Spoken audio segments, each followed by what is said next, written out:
in our examples here, we want to know which of these are monomials and which aren't, and explain why. So if we look at 10, is that a monomial? Yes, it is, because it has one term.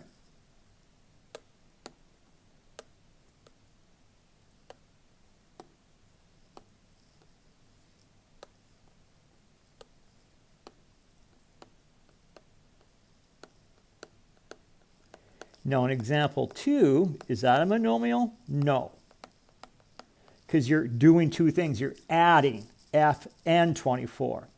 So we're adding two terms, so that's why it's not a monomial. Monomial means 1. Okay, how about h squared? You can have an exponent as long as the exponent is positive, so this is yes. One term again. And if I have j, well, that's a monomial because it's just a variable. You have one term.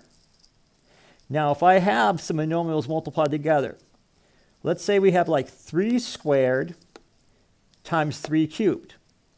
In other words, I've got 3 times 3, because that's 3 squared. I've got 3 3's for the second one, 3 times 3 times 3. If you count the 3's, we've got 5 of those. So is there a shorter way to do that? And yes, there is. If you got two monomials and they have the same base, the important thing is they have to have the same variable. You add the exponents. And we still multiply the numbers, but we add the exponents. So let's take a look at example 5 here. I'm going to multiply my numbers. I've got 6n cubed times 2n to the 7th. So I'm going to add, or not add, I'm going to multiply my two numbers. So 6 times 2 is 12. Then I look at, I've got 3 n's here and 7 n's here. So I've got a total of 10 n's. So I'm going to say 12 n to the 10th. And there is your answer for example 5. Let's take a look at example 6. We're going to multiply. Now notice there's no number in the second parentheses, so there's a 1 there that we don't see. So 3 times 1 is 3.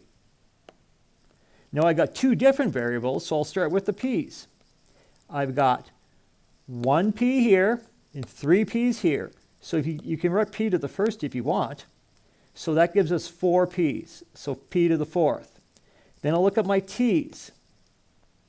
I've got 3 t's here and 4 t's here, so that makes a total of 7. So 3p to the 4th, t to the 7th is what we're looking at there. Now what happens if you have a power to a power?